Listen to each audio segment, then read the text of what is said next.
For the next 18 minutes or so, I'm going to talk, or I would like to share rather, 3 stories to which I am very much relate to. So one is education, second is communication, and third is innovation. So let's begin with the education. As you see, the famous quote from Nelson Mandela. The UNESCO says around 263 million kids are out of school worldwide. And as per the HRD Ministry of Government of India, we have 8 million students or the kids out of school. For numerous reasons, poverty, accessibility, and availability are the main contributors. And I was supposed to be one of those 8 million students,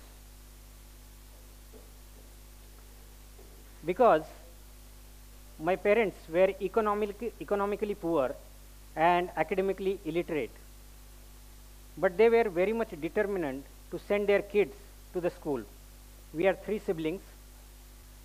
I did my instrumentation engineering and graduated from MIT. I think, when I look back, it was quite hard time for us, just like any other children or any other child in the village of India. Rather, we were the very first of our whole genealogy to go to school. And education has been the transformation tool in our life. And we wanted same to happen with the others, with our community. So our family started a school literally under a tree. And that was not enough. One child coming to a school, then we had 14, then we had 25 and 60 and so on. But we are serving to 10 different villages, and from each one of those villages, 10 kids were able to reach to our school. And inspired with the philosophy of Swami Vivekananda, if students are not able to come to school, can we take school to the students? And then this was the birth of Education on Wheels. The Education on Wheels is a mobile doorstep school bus program. It is rather a school set up in a bus that goes to different communities and teach over there. Here we are taking technology plus people together to the communities to do their job. Around, it is now the current census says around 64.84% of the people of India lives in villages. Those villages are 65,000 villages. Imagine if government has to provide a physical infrastructure to each one of this village, it will take forever. And it is time, money, and effort intense.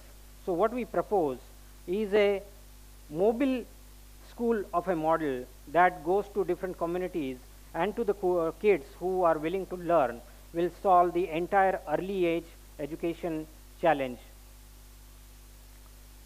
On the communication side, India has been a multilingual country. It's a beauty, it's a diversity, and at the same time it is a challenge. As per the UNESCO, over 2.4 billion people do not have access to the education, to the basic education in their own language. And it is research across 26 different countries that 50% of the school dropout are because of the second language barrier, that they are getting educated in a different language than they are speaking the different language at their home. And also so for me, this is a huge academic failure, and I was supposed to be one of this victim of this language barrier. It was, I remember, 24th of July, 1995. I was given an admission form to fill up. I wrote my name, I wrote my birth date, and there was this column called gender, G-E-N-D-E-R. I don't know what to do with that and what is mean by the column called gender, and I don't know why I tick mark on option called female. So that was the level of my English at that time when I was preparing to go into the course of or the career of engineering. But it was nightmare actually when I entered in the class. The whole course was in English, and I was never exposed to the language English until or beside one academic subject until that time. Everything was resting right over my head, and I don't know how to deal with that. And very surprisingly, two of my friends quit because of the language barrier, and I also happened to pack my bags thinking that this is not my cup of tea. But something stopped me. I thought there is a challenge, so must be the solution. And I approached to one of the professor who happens to be very good person, and he not only offered me a phenomenal thing called dictionary, but also taught me how to use it. Until that time, I was, again, this word, dictionary, was very much alien word to me or alien thing to me, because I had whole of my schooling with the help of the books from friends or relatives. I got fascinated with that simple booklet dictionary, and I started learning language. For the next year or so, I was very honest, going through pages and words by words. Coming back to the room or to the hostel, I was looking at the words, those I was encountering while professors were teaching in the class, and slowly I was able to understand. At the end of the year, when the news were out that only 4 out of 60 students are complete, passed in all the subjects, the etiquette term, right? So I again thought I lost my dream, but to my surprise and to all of them, I was literally ranked in the whole class. And that was the moment when I realized how powerful is this tool, how powerful is my friendship with this phenomenal thing called dictionary. And I said, I never give up this friendship with the dictionary, and I have got my purpose, because there are millions of people out there who do not have access to this kind of tools. They have dreams in their eyes to become engineer, to doctor, or some other career, but handicapped with the tools like language learning tools. And then I thought I must do something. So here I got the purpose, very purpose of life. It was inner calling to me. And I started duplicating, I started distributing the Xerox, the photocopies of my own compiled dictionary to the friends. And it was not working well. The students used to like it, but it was not much handy. Then I thought of a booklet dictionary, but it was again of no use, because most of them were having dictionary but not using it. So I thought there must be some innovation, or there must be some innovative way to tackle this challenge. And I thought during this whole journey, I realized that something has to do with the technology, and thought of having a computer program which will give you the access to these language learning tools. But I had nothing to do with the computers then, and had no idea how to do the programming. So I approached a few of my friends. Fortunately, they had their own opportunities, so of not much help. And then I got to know, I came across one of the advertisement in a newspaper that you can learn computer programming in 6 months. I approached and I appeared for the entrance exam. Even I was through, but at the end of the process, I was literally thrown out. Thankfully, again, fortunately, because I was not able to pay their fees, tuition fees. It was much higher. And I asked that I can do any other job, like a sweeper job or any office boy like, but let me do this because I need to do this. I think, again, I am very grateful to those guys because they did not let me in. And I thought this is something very personal and I need to take it in my own control. So I ran away from the home, locked myself in a 6x6 kind of room for next 6 months, and I learned almost all the programming languages of that time. Then again came the another challenge because of continuous sitting practice. I used to sit like a mad, 24 hours, 48 hours, 72 hours, days and nights. And because of that, I had another back pain challenge for which I had to undergo a critical surgery, and doctor told me that this is nothing going, you have to stop this and you will not be able to do a sitting job anymore. But I was so much passionate about my dream to come true, so I literally put the computer screen and the keyboard in the chair, and I used to lie down on the top of the table and used to follow the computer programming. In those 6 months, I literally learned all the programming languages of that time and come up with a phenomenal program, the very first search engine in a regional language called Marathi, and that was the dictionary, English to Marathi talking dictionary. So that could help to more population, those with the visually impaired or visually challenged people, including those. So that was well appreciated and very much recognized. There was a huge media coverage also. And going forward, I realized, this is not enough, because I was distributing those those softwares, different softwares on different CDs, compact disc, and that was not scalable. So I thought, how about putting all these programs on a central computer or a server, and then give access to many.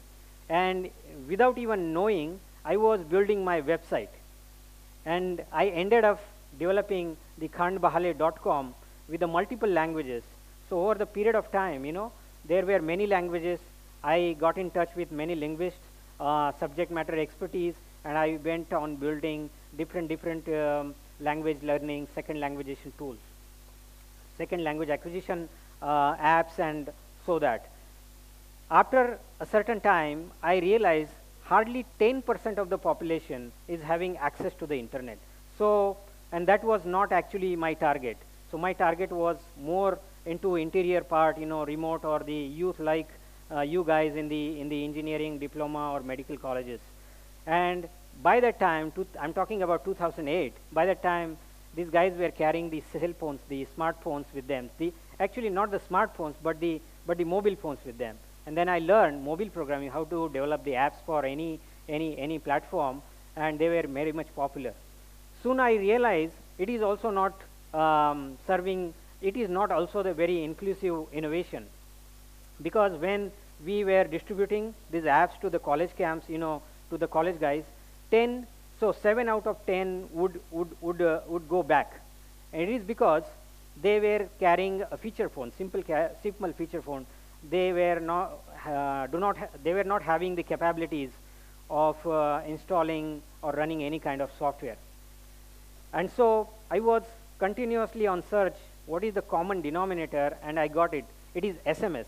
No matter what make and model you have, but you have SMS, right? So we set up SMS gateway and started, India's very first dictionary on SMS, dictionary on message. And those were very much popular in the remote areas, especially in the villages, those who do not have access to the smartphones and to the internet.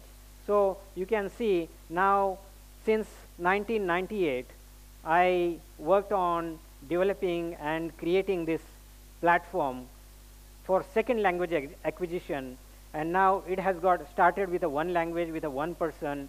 Over the period of 18 years, it has reached to over 100 million user base across 150 countries. Appreciated. Thank you. So my dream, I'm after a mission. My mission of life is to break this language barrier, rather convert this language barrier into a language bridge, so no one is left behind. Everyone has a single equal opportunity and to follow their dreams, irrespective of the language, what kind of language they speak. So this is the second topic we discussed. Talking about innovations, I believe that every one of us, every single kid or a child of our nation or the entire world is having the same potential. It's not just me standing here or few of us, but each one of us have the equal talent. Only what we need is to get the right platform.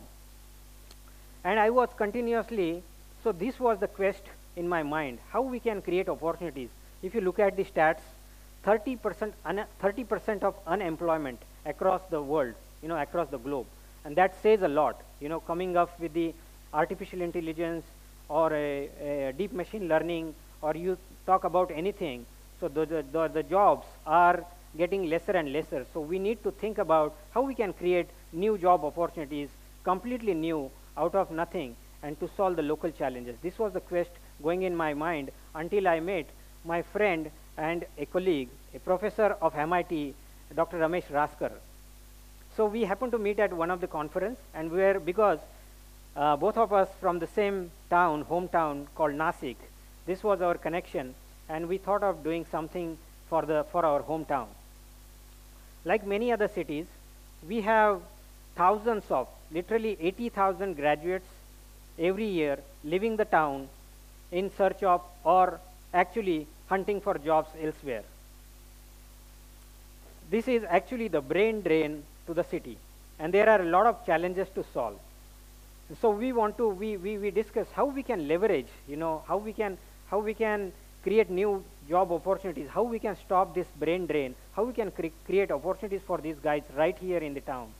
And then came the Kumbh Mela, and public transportation, health or hygiene. You talk about anything, and all the challenges you will see in this great event called Kumbh Mela. And we thought, this is it. Then we had 22 challenges to solve, like, public transportation, food, you can see civic, payment, housing, health, all those issues. And now we had the challenges, we need challenge solvers, right? We need the problem solvers. And then we went to all the academia in and around city. We have engineering, management, medical, all those schools. And we went to them, hey guys, we have 22 challenges to solve. Who would like to jump in?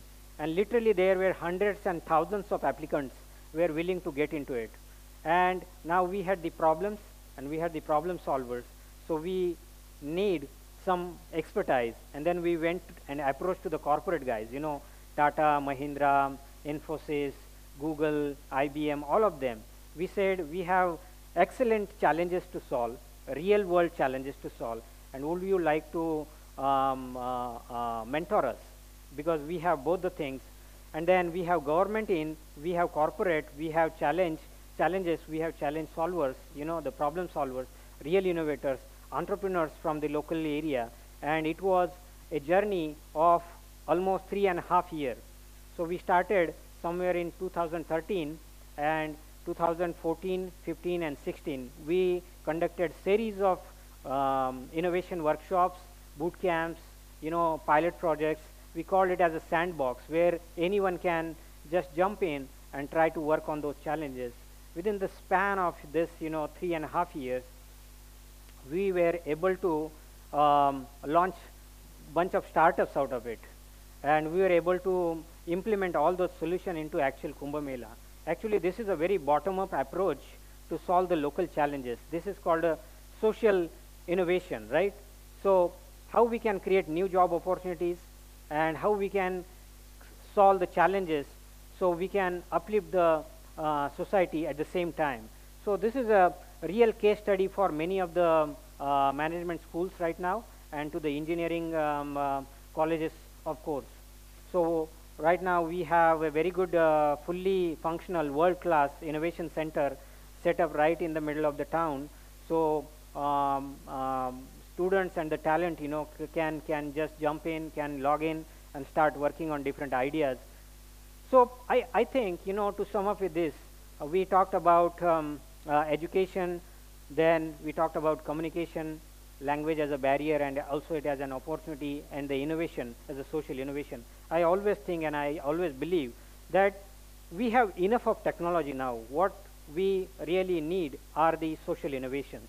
And with that thought, I would like to take a leave of you, and want to seed, plant that seed in your head as how we can create new job opportunities, how we can create something out of nothing and lead to these social innovations.